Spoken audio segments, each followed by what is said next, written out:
Amén, hermanos, ¿verdad que tenemos estos días, unos días especiales en los que socialmente se recuerda el nacimiento del Salvador?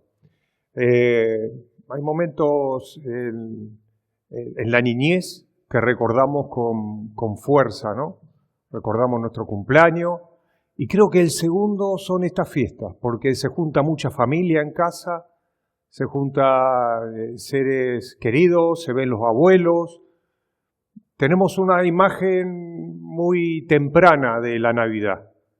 Recordamos esas cosas porque hay mucha comida, hay muchos dulces, hay regalos, hay besos, hay visitas, hay de todo. También hay tristeza por lo que no están. Quiero contarles que Manoli, ¿no? La esposa del hermano Pedro, está resfriada, que por eso hoy no están con nosotros, mandó un mensaje, así que excusarle. Y Josía está en Lugo, así que tampoco pudo venir. Va a pasar la Navidad allí, va a pasar la Navidad, la Nochebuena, con la familia del pastor. De verdad lo invitaron, así que dentro de la separación, para nosotros una tranquilidad que no va a estar solito en el piso, o con amigos que uno no sabe, sino con un pastor. Qué bonito y guardado. Así que para nosotros es una alegría poder compartirlo. Tenía dudas en qué texto compartir sobre la Navidad. Hoy es el solsticio, ¿no? Solsticio de invierno. Hoy es el día más corto del año. ¿Por qué llega la fecha de Navidad y por qué se celebra justo para esta época, no? Pues se barajó sobre muchas fechas. Voy a hablar un poquito de historia nada más y luego vamos a entrar en el texto. En el principio. ¿Por qué el principio? Porque para nosotros el principio es cuando viene Jesús. Nosotros la historia de la creación lo tenemos y sabemos que Dios creó todo, pero el Evangelio de Juan empieza como asociando el principio de la revelación de Dios aquí en la tierra a través de Jesucristo como el principio de todo. En el principio era el Verbo. Así comienza el Evangelio. Nacimiento significa Navidad, significa nacimiento. Eso es la traducción del latín, más fácil. Pero ¿qué hace que el 25 de diciembre se celebre? Pues mire, sexto el africano, esto es un poquito de historia nada más, no quiero aburrirle, pero tenemos que verlo, porque comúnmente no se ve. Sexto el africano en el año 221 es el primero que fija el día 25, en el año 221. Y Clemente de Alejandría es el que da el recordatorio más antiguo, pero no pone esa fecha. La fecha que pone, la que se conocía, el recordatorio era el 19 o el 20 de abril, o también podía ser el 20 de mayo. Él dice que es un recordatorio, pero no un festejo. En Egipto y en Siria, recién en el siglo III, comienza a celebrarse. Y en Roma tenemos constancia en el año 336 de la primera Navidad. En Roma. 336. Pasaron muchos años ya. En el siglo IV y V comienza a hacerse lecturas, a cantarse himnos y a tener misas específicas sobre esta fecha. Recién en el siglo IV y V. En el siglo XIII se crea el primer Belén y comienzan los villancicos y las dramatizaciones, las obras teatrales, los pesebres vivientes. Eso es lo que comienza recién en el siglo XIII. Con la Reforma se rechaza por perder el sentido religioso en el siglo XVII y XVI. La Reforma, los protestantes dicen, no, esto es una fiesta pagana, esto acá están haciendo cualquier cosa menos celebrar el nacimiento de Cristo, y la Iglesia lo prohíbe, la Iglesia protestante.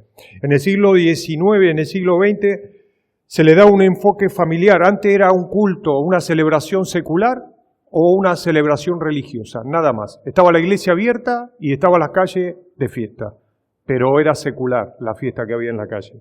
Recién en el siglo XIX se le da el concepto de culto familiar, se presenta el árbol, los regalos, Santa Claus, una fiesta religiosa y cultural se hace. Y así llegamos a nuestros días en la que ustedes, igual que yo, Nos preguntamos qué se celebra.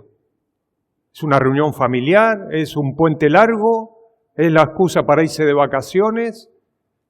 Y nos sentimos desilusionados, ¿no? Porque vemos que las personas no son conscientes que lo más importante es el nacimiento de Cristo, no recibir regalos ni hacer regalos, ni hincharnos una buena comilona, ni salir de fiesta con los amigos, los jóvenes y algunos adultos que se escapan de la casa también.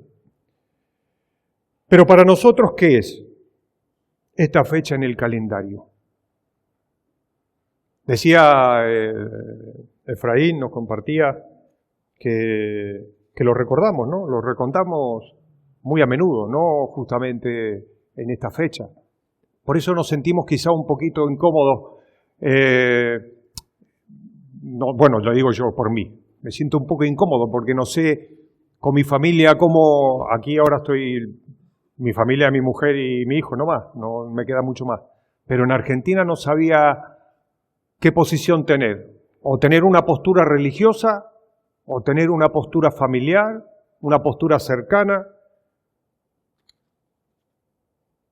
Porque tampoco quiero arruinarle la fiesta cuando me invitan.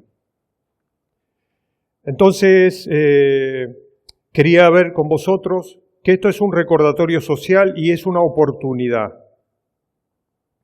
¿Por qué no se celebraba antes? Es la pregunta, todavía estamos hablando de la historia. ¿Por qué no se celebraba antes? Del 200, del 300. ¿Por qué no había una fecha concreta? Recién comienza nuestro calendario con el nacimiento de Jesucristo, con el emperador. ¿Cómo se llamaba el emperador? El emperador que se convirtió. Constantino, ¿no? Constantino, el primer emperador. Recién ahí se empieza a barajar la fecha del nacimiento de Jesucristo, se fija una fecha que tenemos una falla en el calendario, ¿no? Que sabemos que el Señor nació por lo menos 4 años antes, o 6. Pero, ¿por qué no se celebraba antes? Pues justamente, en la Biblia aparecen solamente 2 cumpleaños claramente. Uno es el del faraón en Génesis capítulo 40, versículo 20, y el otro es de Herodes en Mateo capítulo 4, versículo 6. Casualmente, en los 2 cumpleaños que tenemos fijados en la Biblia, una persona pierde la cabeza. O sea que no era símbolo de poder, los cumpleaños los celebraban los reyes, los pobres no hacían fiesta de cumpleaños. Entonces no había una cultura dentro del pueblo de Israel de celebrar los cumpleaños. Se recordaba, pero no era lo importante. Quizás Job, en el capítulo 1, versículo 4, menciona que cada uno hacía una fiesta el día que le tocaba, pero eso puede haber sido por asignación. No celebró los cumpleaños Abraham, ni Moisés, ni el rey David, ni Jesús, ni los apóstoles. No tenemos constancia bíblica. No quiere decir que en su casa no le dieran un beso y dijeran feliz cumpleaños, porque sabían la edad que tenían, o sea que contaban los años los contaban, pero no era un motivo importante, un hito en la vida. No era lo importante el cumpleaños, sino el recordar la misión que tenía la persona. Por ejemplo, tenemos constancia del cumplimiento de los años de los reyes. En el año tal, del rey tal, vi yo al Señor. O el año que murió el rey Usías, dice.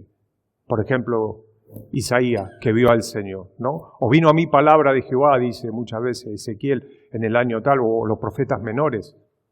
Vemos como importante la misión. Por eso se celebraba más la muerte de nuestro Señor. Eso sí se recordaba. Quizá con el tiempo, como había tantas fiestas entre los judíos tienen muchas fiestas al año que simbolizan, ¿no? Que son sombra de lo que iba a venir. Y los cristianos, que solo teníamos un solo Dios, que eran pobres, decían los romanos. Los cristianos son pobres, solamente tienen un Dios para adorar. No tienen tanto dinero como para ofrecer ofrenda a uno u otro Dios. Tampoco teníamos muchas fiestas, no teníamos muchos dioses. Después surgieron los santos. Y también el recordatorio de la Epifanía, la presentación de Jesús en el templo. Para aprovechar este tiempo, nosotros tenemos que aprovecharlo con la familia. Hoy me tocó días antes de la fiesta que vas a tener vosotros. Eso es bueno. O vaya a pasar solamente con creyentes, o va a haber en la casa algún invitado que no es creyente. O vas a ir invitado a la casa de alguien que no es creyente. En Salamanca, uno de los primeros años que estuvimos, el hombre de la carnicería donde comprábamos la carne nos invitó a pasar la Navidad con él. El de la tienda, el que cortaba la carne. Dice, ¿dónde vaya a pasar? Solos. Y entendéis que es un momento especial para poder aprovechar y hablar del Evangelio. De hecho, los judíos lo hacían. Había un niño en el Pesaj, en la fiesta de la Pascua judía. Un niño iniciaba la reunión con una pregunta. ¿Por qué es esta noche distinta a las demás? Le decía al padre. Y el padre empezaba a contar por qué la Pascua, por qué era esa noche especial, por qué se recordaba cuando salieron de Egipto. Hacía 4 preguntas. Otra pregunta era, ¿por qué comemos hierbas amargas? ¿Por qué mojamos en salmuera y en vinagre? ¿Y por qué comemos recostados? Habla la hierba amarga de la esclavitud, la mojar, eso ya no lo entendí muy bien, pero el comer recostado es porque ya no son esclavos. El pueblo de Israel fue sabio y le enseñó, porque lo dice la palabra, ¿no? Hablarás a tus hijos, andando en el camino, en la casa, al entrar, al salir. Y tendrías que hablar en todo momento, pero ellos aprovecharon la fiesta para hablar de estas cosas. ¿Por qué es esta noche distinta a las demás? Es una buena oportunidad para contarle cómo el Señor nos sacó con brazo extendido de la servidumbre de Egipto, para contarle cómo éramos esclavos en el mundo, en la soledad, en la tristeza, en la amargura, en el deseo de venganza, para contarle cómo ahora somos libres y ya podemos comer recostados. Mucha simbología y muchas oportunidades podemos tener en esta fecha. Tener tolerancia, tener un poquito de templanza, de sosiego y la defensa, ¿no? Estar preparado para presentar defensa. Yo quería compartir con ustedes, pensando en este texto, 3 aspectos a resaltar. 3 aspectos que tenemos en esta porción de la palabra. El primero es la visitación. La visitación. Os digo cuenta las señales, ¿no? Menos mal que tenemos muchas señales para conducir que nos avisan la velocidad que tenemos que tener, la advertencia a un cruce o por donde van a pasar los peatones. Nos gusta tener señales. De hecho, somos muy perspicaces. Estamos muy atentos a las señales cuando nos miran de una manera, cuando no nos saludan, cuando nos saludan de otra manera o cuando dejan caer algo. Percibimos las señales. Depende nuestra vida emocional de las señales. Pero esta era una señal particular, una señal única, como la señal que tuviste tú y que tuve yo ese primer día, cuando Cristo nace en tu corazón y en mi corazón. No es el Cristo que nace hace 20 siglos, sino el que nació hace 20 años o 2 o 40, como pasó en tu caso. Había señales que iban a marcar la visitación. Jesús dice, si hubieras sabido el tiempo de tu visitación, si hubieras dado cuenta de que iba a estar yo aquí, no eras consciente. Saber que viene alguien de visita y que marca señales es importante para nosotros, para que no nos pille desprevenidos o para que estemos preparados para recibirle. Genera expectativas, ¿no? Imagínense, recuerden ustedes una visita especial que tuvieron en su casa. Hay muchas visitas que hizo Jesús, ¿no? Recordamos cuando fue a ver a Marta, a María.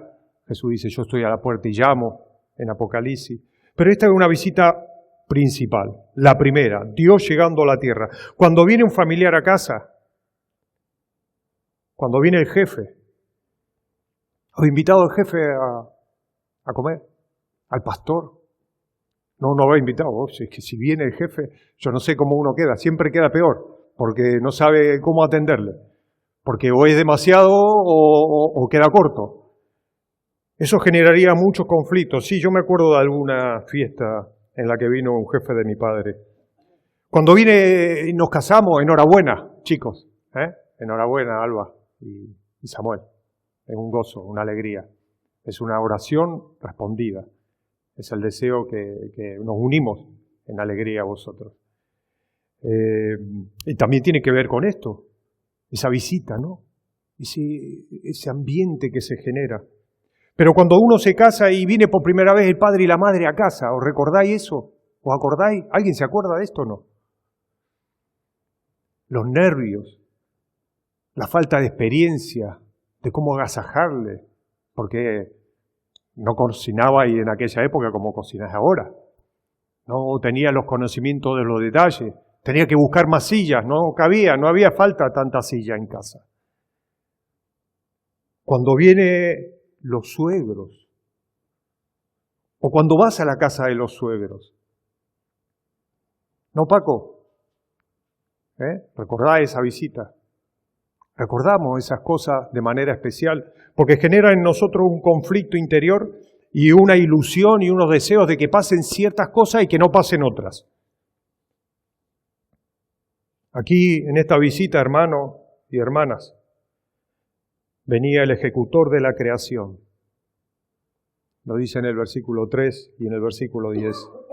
El Eterno, todo fue hecho por Él y para Él, según Colosenses capítulo 1, versículo 16.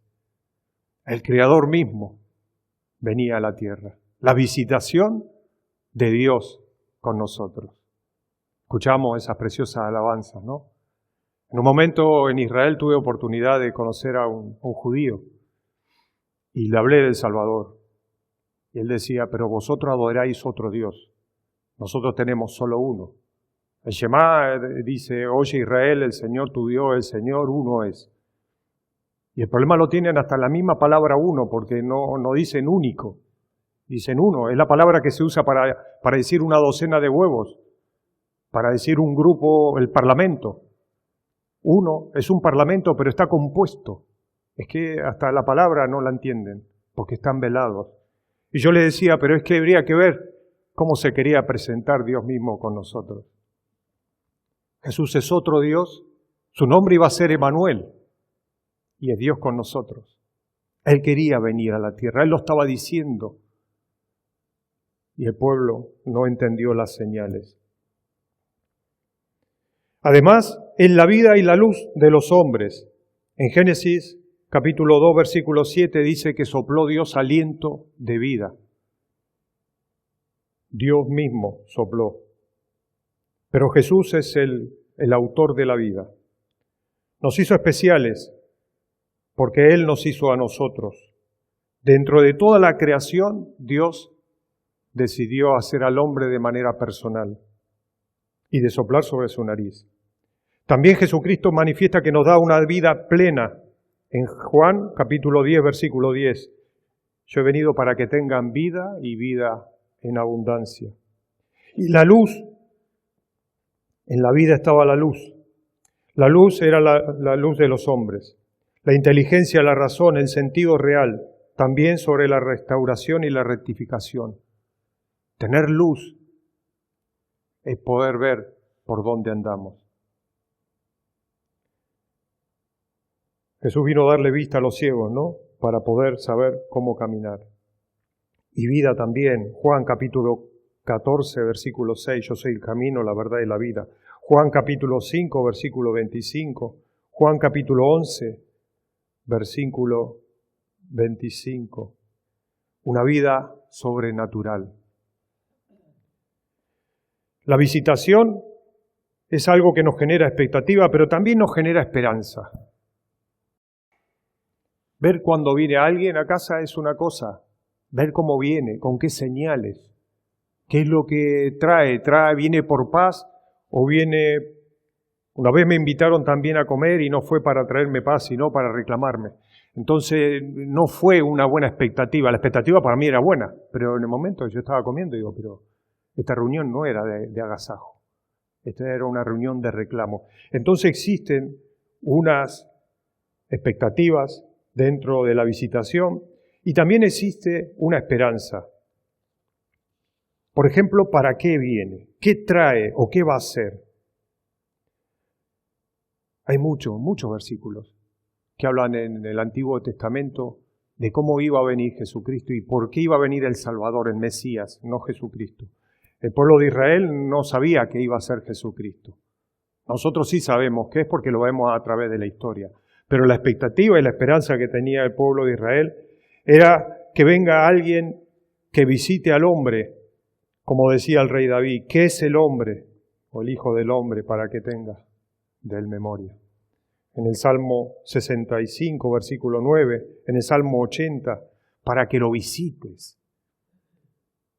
¿Qué somos nosotros para que tú te acerques a nosotros? Aunque ellos sabían que era el Mesías, también estaba la reseña de que era Dios presentándose.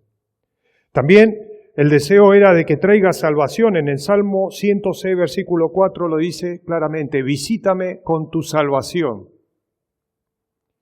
Y el problema que tienen los judíos, lo vamos a ver más adelante, o el pueblo de Israel, o la gente en general, y quizás tú y yo, era que necesitábamos que nos salve de un problema. No teníamos conciencia de todo lo que encerraba esa salvación. No sabíamos que la salvación más importante era la salvación eterna. Teníamos un problema particular. Un problema de salud, un problema familiar, un problema de trabajo, un problema de depresión. Yo no sé cuál problema fue el tuyo, pero estoy seguro de que pocos pensaban en la eternidad. Miedo a la muerte puede ser, pero no saber todo lo que Dios tenía preparado para cada uno de nosotros. Dice que el Salvador o el Mesías iba a traer sabiduría y conocimiento de Dios. Isaías capítulo 11, versículo 1 al 9. Y cometí el error de no poner el móvil para saber la hora. Y 20. Y media, ¿no? Y media terminamos. ¿Ese está bien? Está bien. ¿A qué hora terminamos? ¿Menos cuarto? ¿Menos cuarto? ¿Sí? ¿Les parece bien, no? Vale. Dice que iba a traer, porque estamos en fiesta de Navidad y tenéis frío y sois pocos. Y yo no quiero reclamarle a ustedes porque ustedes fueron valientes, ustedes pudieron venir bajo la lluvia. Nos pilló un chubasco fuertísimo en la carretera, tuvimos que bajar a 60, poner la luz. Entonces entiendo que no es un momento para estar en la carretera. Pero viendo el texto dice que el Mesías iba a traer sabiduría, iba a traer conocimiento de la palabra. Isaías capítulo 1, capítulo 11, del versículo 1 al 9, lo pueden leer. Si ustedes no trajeron para apuntar, si no tienen su Biblia aquí, os ayudo a través de la grabación a que después lo escuchen y lo busquen. Son capítulos preciosos que generalmente nosotros no leemos cuando recordamos las señales del Mesías que iban a ser. La transformación personal en Jeremías capítulo 31, todo el capítulo habla de eso. ¿Qué iba a producir cuando iba a venir el Mesías a la tierra? Y hay un versículo precioso que recordáis en el capítulo 31, versículo 13, que dice, entonces la Virgen se alegrará en la danza. Los jóvenes y viejos juntamente. Qué bonito, que en la iglesia tenemos ese amplio abanico. Tenemos gente de todas las edades. Y cambiaré su lloro en cantar y los alegraré en su dolor. Ese era el Mesías que estaban esperando. Y cuando dice la Virgen se alegra en la danza, automáticamente nos acordamos de María, la madre de Jesús. Y que iba a cambiar el lloro en cantar. Dice, en el mundo tendré aflicción, decía Jesús. Pero confiad, yo he vencido al mundo. Aunque estéis tristes, os gozaréis. ¿Cómo puede ser eso? ¿Cómo puede ser que esto pase? Nosotros lo sabemos, pero el pueblo de Israel lo deseaba. Nosotros lo podemos ver hacia atrás. Iba a traer sanidad y consuelo, Isaías 61, versículo 1 y 2. Iba a traer justicia a las naciones, a todo el mundo. Isaías 42, 1 al 7. Iba a traer defensa para el débil y al humilde, y muchísimo más. Mira, Malaquías capítulo 3, versículo 1 en adelante. Habla de Juan el Bautista, pero también hay una coma, y en esa coma empieza a hablar del Salvador. La coma. A ver, lo vamos a ver, porque si no, ustedes me miran a mí y dicen todo. Malaquías, capítulo 3, versículo 1, creo que recientemente estuvo compartiendo, ¿no? Manuel, lo debe recordar. Y dice, aquí yo envío a mi mensajero, el cual prepara el camino delante de mí, coma. Y vendrá súbitamente al templo el Señor, a quien vosotros buscáis, y el ángel del pacto, a quien deseáis vosotros. Y aquí viene, ha dicho Jehová de los ejércitos. El Señor, y a partir de ahí comienza a hablar del Salvador. Sabíamos que hay muchos textos que hablan de la venida del Mesías para Israel, de la venida del Salvador. Pero el conflicto quizá puede ser el tiempo, porque ellos todavía están esperando al Mesías. ¿Os diste cuenta, no? Ellos están esperando. Si os ponéis a buscar por internet vas a ver de que el pueblo de Israel desea que venga el Mesías. El concepto de Mesías de ellos es distinto y lo vamos a ver un poquito más adelante. El tiempo fue exacto, fue claro. A veces me pongo a pensar, ¿por qué no vino en esta época el Señor? ¿Por qué no vino en la época de internet, no? En la época de la televisión, de la radio, para alcanzar a todo el planeta. No es la mejor época. No es el mejor momento tampoco, porque el pueblo de Israel estaba esclavizado, no estaba libre. Esas son nuestras ideas. Pero el tiempo era perfecto. Lo dice así en Gálatas capítulo 4, versículo 4. Cumplido el tiempo, dice que vino el Salvador. Lo dice también en Daniel capítulo 9. Y el pueblo de Israel lo entendía porque sabían, ellos leían al profeta Daniel. Y sabían que hablaba de las semanas y la fecha estaba dando ya que el Mesías tenía que llegar. Porque sabían que iba a morir. Entonces nacer y si se ponen a sacar cuenta van a ver que justo cae con el nacimiento del Salvador. 4 años antes. El problema que tenemos con nuestro calendario. En ese momento se esperaba. Lo esperaban. Lo denunciaban los esenios, lo anunciaban los fariseos, lo anunciaban los celotes. Lo único que no lo anunciaban eran los saduceos, porque ya estaban en el poder, entonces no les interesaba. Ellos no esperaban un Salvador. Los demás estaban completamente seguros de que era la fecha y de que era una necesidad. Lo segundo que quiero compartir, hermanos, es la llegada. Cuando llegó Jesús, sabemos nosotros que llegó en Belén, sabemos que el profeta Miqueas en capítulo 5, versículo 2 lo dice, pero ¿cómo lo recibieron? Sabéis que el Señor se humilló despojándose de gloria. Fue lo más duro. El Señor estando en el cielo, con el calor de la Trinidad,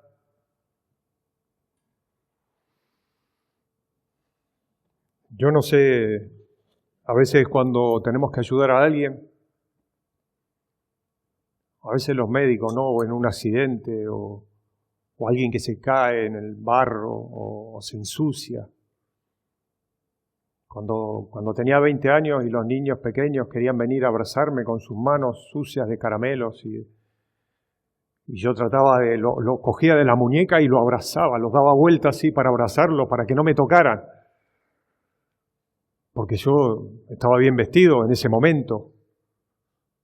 El Señor se despojó de su gloria para venir a la tierra y lo más parecido a ensuciarse de los pies a la cabeza.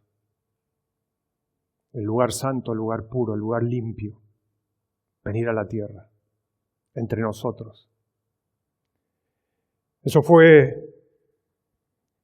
Después dice que tomó forma de hombre y que se hizo siervo. Yo no sé, algún día hablaremos con él. Algún día le veremos y le preguntaremos, Señor, ¿qué fue lo más difícil que hiciste? Separarse del Padre, separarse del Espíritu. Olvidarse por un tiempo y empezar a recordar como en un sueño, en su infancia. ¿Cómo fue su infancia? Yo no me imagino a Jesús con 3 años guiñándole ojo a María diciendo, no te preocupes, que acá a 30 años todo esto se arregla. Vos vas a llorar, pero vas a ver que el Espíritu te va a alegrar. Cómo se fue revelando Dios Padre en Dios Hijo. Tantas cosas, hermano. Su llegada no fue fácil. Yo no sé si alguien tiene aquí recuerdo de su nacimiento, no, pero hay cosas que se dicen cuando nacieron. Una pregunta que tienen los hijos. Yo fui un hijo deseado, papá, mamá.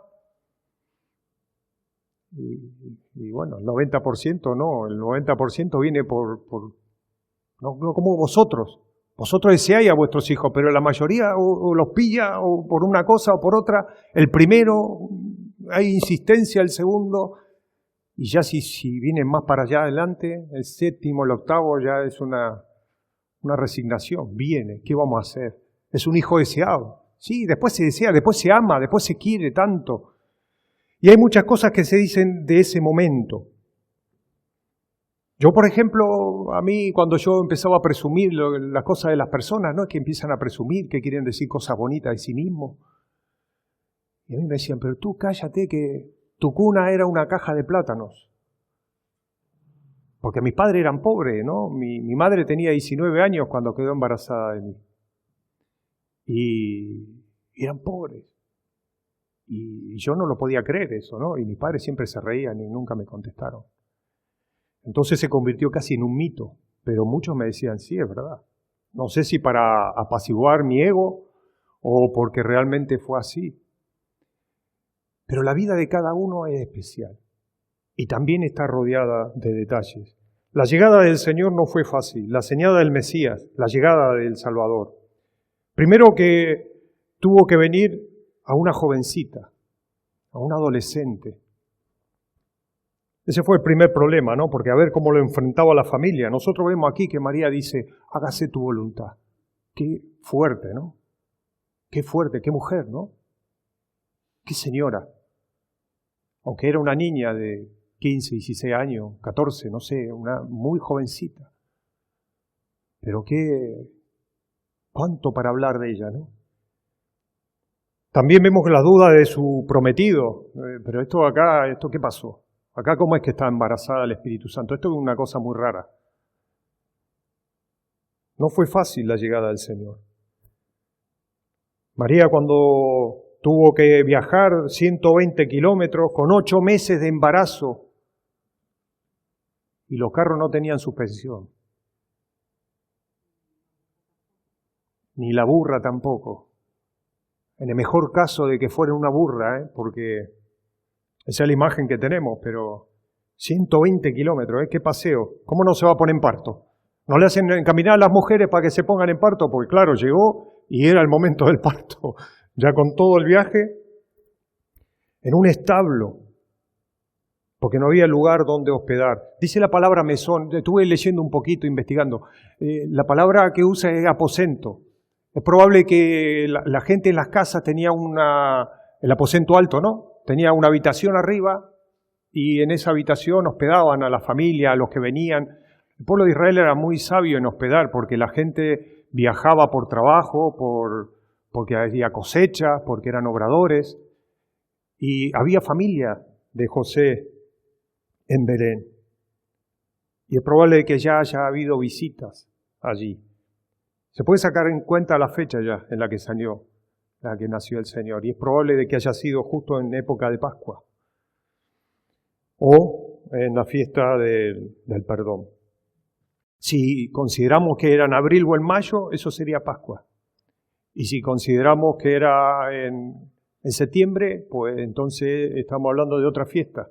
O sea que no había lugar porque estaba ocupado. ¿Por qué no había un mesón? Porque era un pueblo pequeño. Belén era una aldea de unas pocas decenas de personas hasta 200 como mucho. Un pueblito pequeño. Y los bares y los mesones, como nosotros tenemos idea, no existían en esa época. Sin autoridades que se presentaran a ese nacimiento, sin sacerdotes, sin familiares. No vino nadie, como decía uno en la tele recientemente. No vino nadie al nacimiento del Señor. Nadie importante.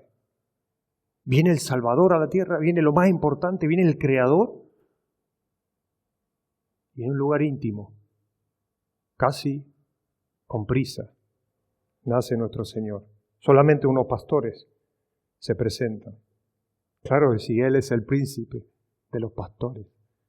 Dice en 1 de Pedro capítulo 5, versículo 4. Cuando venga el príncipe de los pastores. ¿Por qué no iba a querer rodearse de pastores el Señor? La llegada, la visita, hermanos, la preparación, este mundo parece que no se está dando cuenta ni de las señales, ni de que vino el Señor. Y esto es una oportunidad para decirlo. Pero si vino hace 2000 años es un cuento. Y si hubiera nacido hoy, dentro de 2000 años van a decir que es un cuento. Entonces el Señor tiene que nacer, vamos, en cada generación por lo menos. Pero si nace en la India, van a decir, eso es cosa de los indios. Si nace en Israel, es cosa de los judíos. Si nace en Argentina, es cosa de los argentinos. Siempre tendríamos una excusa para decir, cuando Él vino, no lo recibieron. Dice el versículo 11, a lo suyo vino y lo suyo no lo recibieron.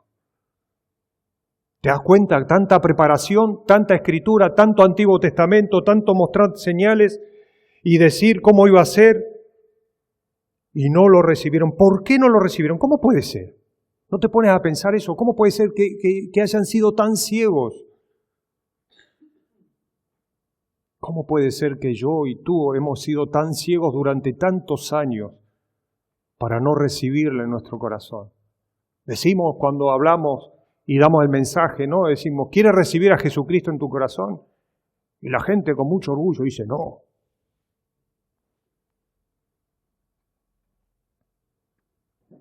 Yo no sé si tú dijiste que no antes. Yo dije que no. El Señor tuvo paciencia. No lo recibieron. ¿Por qué, hermano? Puede ser. Vamos a generar un poquito de pregunta y respuesta. Lo primero es la expectativa. Y a veces pasa en nuestra vida las cosas que nosotros no recibimos bendiciones de Dios. Ahora vamos a ver algo aplicativo directamente en este momento. A veces no recibimos las bendiciones de Dios porque generamos expectativa en nuestro deseo. Queremos un trabajo así, queremos una mujer así o un hombre así, queremos un pastor así. No sé, hay muchas expectativas que tenemos. ¿Están de acuerdo conmigo o no? Y parece que Jesús no encajaba en esas expectativas. Parece que el Mesías que el Dios mandó no era lo que el pueblo de Israel en su orgullo, en su vanagloria, en su altanería dijeron, esto no puede ser el Señor. ¡Qué ceguera! Pero quiero que reflexionemos en nosotros, si es que nosotros por ahí a veces tenemos una ceguera parcial con las cosas. Yo no quiero hablar de mi familia porque si no, después me pega mi mujer, pero muchas veces yo no soy el esposo que ella quiere. Y sufre. Y también tengo que confesarlo, muchas veces yo dije, pero no es la mujer que... No, yo querría que mi mujer reaccionara de esta manera, y querría que mis hijos reaccionaran de esta manera, y ellos querrían que su padre y su esposo, y continuamente estamos generando este tipo de expectativas que nos hacen perder la voluntad de Dios.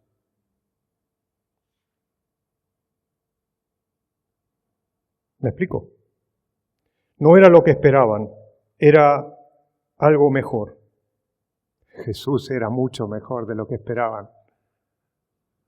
Aunque dice, cuando nosotros pedimos, dice que Dios nos da mucho más abundantemente, porque en nuestra cabeza está un deseo y en los planes de Dios está algo mucho mejor. ¿Te das cuenta? ¿Te das cuenta por qué no seguir confiando en Dios? Aunque yo no vea la cosa más o menos, aunque diga esto me parece que no está muy católico, aunque esto no está bien apuntalado, seguro que Dios va a sacar algo bueno, porque así dice la palabra, ¿no? Todas las cosas nos ayudan para bien. Jesús, fíjate, hermano, hermana, no venía con riquezas. No tenía riquezas. Eso dicen los judíos. No tenía familias poderosas. No tenía respaldo sacerdotal. No tenía liderazgo político. Hasta su ayuda para huir a Egipto tuvo que venir de unos reyes que vinieron de Oriente. Le tuvieron que traer oro porque él tenía que escapar de Herodes. No tenían un duro. Eran pobres. ¿Cómo va a venir el Salvador? ¿Cómo va a venir el Mesías de esta familia? ¿Cómo va a venir de Nazaret? Decía Natanael. ¿Saldrá algo bueno? No era de buen parecer, dice Isaías 53:2. No le veremos guapo. No lo liberó de Roma. No trajo paz permanente. Si ustedes investigan, hoy en día Internet ayuda mucho para lo bueno y para lo malo. Si ustedes investigan van a ver por qué el pueblo de Israel no quiere al Mesías, a nuestro Salvador, a su Salvador, al Salvador, a un Salvador, como dice en el Evangelio. Ellos no lo reconocen porque no trajo una paz permanente en los pueblos. El Mesías iba a traer paz a los pueblos. Hablaban de que hay un problema con la revelación. Entonces los profetas veían como una montaña, ¿no? De lejos. Uno cuando ve las montañas, cuando se va a Sierra Nevada o cuando va al norte, ve las montañas y ve que detrás hay otra montaña, pero no se ve claramente. Uno si las dibuja todas las montañas juntas. No puede dibujar las montañas de detrás. Le puede hacer alguna sombra para hacerlo delicado. Pero los profetas veían todas las montañas y no sabían cuándo era la primera o la segunda. Esto es un conflicto que se produce en el pueblo de Israel, porque no entienden cuál es la primera y la segunda. Nosotros vemos desde la segunda, pronto está el Señor. A la primera. Entonces nosotros entendemos de que Jesús, porque lo prometió, que iba a volver. Iba a venir 2 veces. Para ellos era una vez. Entonces esa paz eterna y duradera va a venir en la segunda. Pero todavía vino una para nosotros. En Juan capítulo 14, 27. Mi paz os doy, mi paz os dejo. Y esa paz que en medio de un problema que tú tengas, es una paz sobrenatural que viene a tu corazón y a mi corazón. Jesús trajo paz, pero no la paz que ellos esperaban. El templo no sujetó lo más central al templo, lo más importante, lo que ellos querían. Todos los fariseos decían, los religiosos de la época decían, lo más importante que va a haber cuando venga el Mesías, va a restaurar la adoración en el templo. Eso es lo que ellos van a traer. La gente va a querer venir al templo. Pero Jesús dice que el templo somos nosotros y que Él quiere habitar en nosotros. El Creador quiere morar en ti y en mí. En Juan capítulo 14, versículo 23, yo moraré en Él. Yo moraré en ti. Él morará en mí, dice el Señor. Era otro tipo de cosa. ¿Te das cuenta que la pobreza de los deseos del ser humano son pequeños con la grandeza de la voluntad de Dios? Dicen encima que Jesús no guardaba la ley para ellos. Dice que no se lavaban las manos. Dice que sanaba el día sábado. A mí me sorprendió cuando empecé a leer la Biblia. ¿Cómo van a discutir? Entonces que la gente sanaba durante todos los días en esa época. Yo pensaba que se sanaba fácilmente. Pero Jesús sanaba, ¿por qué nos habla de eso? De lunes a viernes, que el sábado, el domingo, digo, bueno, del domingo al viernes. El sábado no, por lo menos evitate el sábado. Y no lo hacía. No dio independencia de la esclavitud terrenal de Roma, pero sí nos dio independencia de la esclavitud del pecado. Había muchas cosas para representar, hermanos, y difíciles en la Biblia para poder investigarlas conmigo. O si tú la quieres investigar en casa. Tantas cosas que trajo el Salvador y ellos no las recibieron. Pero estamos viendo de que nosotros a veces no recibimos tampoco. Estamos viendo que a veces nos perdemos. siguiendo pidiendo algo, olvidando que siempre es su voluntad lo mejor que podemos esperar. Tenía muchos prejuicios, hermanos. Tenían autoconvencimiento de lo que debería ser bueno.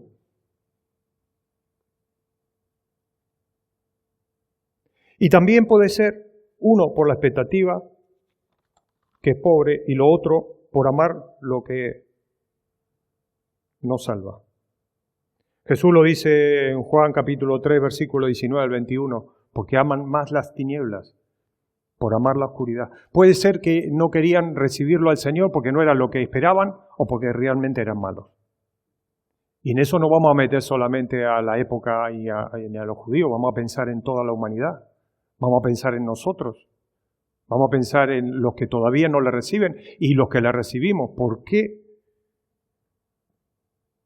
puede ser que amemos todavía? Jesús le iba a decir, aman más las tinieblas, el pecado, y no se acercan a la luz para no ser sanados, porque no quieren que se manifiesten las obras. Porque la única forma de que Dios sane es con la confesión. La única forma de que Dios nos sane es que se vea nuestros pecados. La única forma, me dice precioso, me encantó, hermano, lo que decía nuestro hermano Efraín en esto, de su compañero, de cómo hablaba del amor de la primera iglesia. Y tiene que ser el amor de hoy en día de nosotros. Tiene que ser el amor ese que sea, como dijo Jesús, en esto conocerán que son mis discípulos, que tengáis amor los unos por los otros. Y Pablo iba a decir que el amor hace que nosotros nos cubramos, ¿no? Cuando uno ama a alguien no esparce el pecado de la persona, lo cubre, lo reclama en íntimo. O en el segmento, como dice Jesús, que dice, si alguien peca contra ti, ve y díselo en privado, después lo dice delante de testigos y por tercero delante de la congregación. Mira que hay mucho para hacer. ¿Y cómo es que se produce ese amor entre nosotros? Que nos cubrimos, que nos respetamos, que nos amamos. Los que sí los recibieron, porque sí hubo gente que lo recibieron, lo dice ahí mismo, en esa porción de la palabra. Más a los que le recibieron le dio la potestad de ser hechos hijos. ¿Cómo no recibirlo, hermano? Nosotros estamos contentos y estamos gozosos de decir, claro que le recibimos. Está hablando de ti, está hablando de mí, a los que le recibimos. Pero Juan dice a los que le recibieron. Ahí es como que se separa un poco para presentar la palabra, pero no lo dice porque él no está en la palabra. Él no lo dice porque él no lo recibió, sino de una manera humilde está hablando a los que le recibieron. Jesucristo se mostró vulnerable para que nos podamos ver reflejados, identificados y sabiendo que Él nos comprende. En Hebreos capítulo 4, versículo 15 y 16, no tenemos un sumo sacerdote que no puede compadecerse de nuestras debilidades. Se mostró vulnerable. Es una buena oportunidad también en estas fiestas para mostrarnos vulnerables, no santos en pedestales, sino personas que somos dependientes de la santificación de Dios. Recordad que decía, ¿no? Os contaré a vuestros hijos cómo Dios os sacó con brazo extendido de tierra de Egipto de servidumbre. Ahí éramos esclavos. Es bueno hablar en la familia. Yo antes no hacía esto. Sin dar detalles, pero uno lo puede decir. Yo, por ejemplo, puedo contarle, hermano, que yo antes no amaba a mis padres. Antes de conocer a Cristo, yo los respetaba y creía que era su obligación atenderme a mí porque yo era el príncipe de la casa. Y cuando conocí a Cristo me di cuenta de que no estaba bien eso. No me miren así como enfadado, porque tengo que contar cosas feas de mí.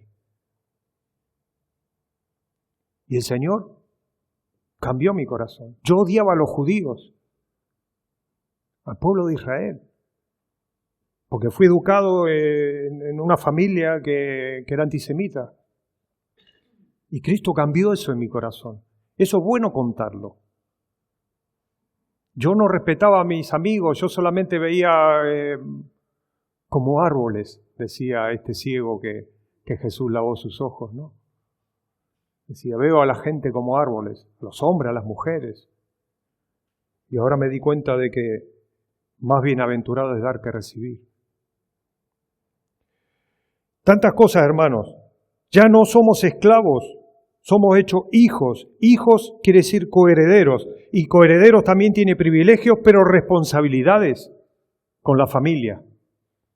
Lo que acabamos de decir, la familia del Padre Celestial nos dio la potestad. Ya tenemos que vestirnos como de la familia. Ya no podemos andar con los harapos andrajosos. Tenemos que vestirnos ya, preparándonos para la boda, para que se vea que somos príncipes. Libre de temor, le sirvamos. Dice Lucas capítulo 1, versículo 74. Y en Hebreos, si lo querés leer después, es precioso también, Hebreos capítulo 2, versículo 15 en adelante. Cristo nos liberó para que sin temor le sirvamos. ¿Te das cuenta? Eso es precioso porque ahora vos podés venir a la iglesia, en tu boca podés decirle papá a Dios, cuando antes eras Señor y Dios. Y esto sorprende a mucha gente que todavía no alberga a Cristo en su corazón. ¿Cómo le va a decir a Dios papá? ¿Cómo le va a decir a Dios Padre? De hecho te dicen a ti, ora por mí, porque ni siquiera se atreven. Y esto lo ha puesto el Espíritu en nosotros. Nos ha hecho libres para que sin temor podamos hablar de Él, podamos proclamar el Evangelio con todos los pecados que tenemos encima, que nos avergüenza en nuestra intimidad. Señor, no te soy fiel. Porque terminaremos diciendo siervo inútil somos, ¿no? No presumido. Es verdad que el tiempo ha cambiado nuestra persona, pero todavía no soy el hombre que me gustaría que vea el Señor. La santificación terminará en el reino de los cielos. Se me terminó la hoja, hermanos. Espero que estas felices fiestas la podáis pasar con la familia y recordarle que ha nacido el Salvador. Que el Salvador es mucho más de lo que se imaginan, porque ni siquiera nosotros nos lo imaginábamos el día que la recibimos. Que el Salvador no solamente le va a salvar del problema que tiene, que lo tiene que tener, porque si no, no se acerca al Señor. Como el pueblo de Israel lo tenía. Que el Salvador es mucho más grande, pero espera algo mucho más humilde. Un pesebre. Alguien que se humille para poder entrar y morar en él. Oramos, hermanos. Padre, gracias porque tu palabra nos inspira, nos motiva, nos hace acercar a poder ver cómo realmente somos, Señor. Gracias porque en ella encontramos vida y deseamos, Padre, seguir siendo transformados a través de nuestro Señor Jesucristo. A través del Espíritu que nos recuerda y nos convence de cada una de las situaciones en las que nos encontramos y también de entender el desafío de la necesidad que tú tienes de llegar a todas esas personas que amas. Señor, quizá estas noches, estas fiestas, haya personas que tú amas cerca de nosotros. Haya personas que todavía no te conocen. Yo te pido, Señor, que nos des sabiduría y que pongas tu palabra en nuestra boca y que nos des entendimiento e inteligencia para saber cuándo hablar y cuándo callar, Señor. Señor, tenemos mucho deseo de que todos se acerquen a ti, pero sabemos que todo merece un tiempo y todo tiene un proyecto y un movimiento en esa historia que tienes con cada uno, Señor. Ayúdanos a ser instrumentos útiles en tus manos y, Señor, permítenos ver salvación. Glorifica tu nombre, Señor, a través de nuestra vida y que tú no te avergüences, todo lo contrario, que tú te sientas orgulloso de que seamos tus hijos, Señor. En el nombre de Jesús, gracias, Señor. Amén y amén. Señor le bendiga, hermanos. Felices fiestas en nombre de todos y saludaos porque igual nos volvéis a ver hasta las próximas fiestas.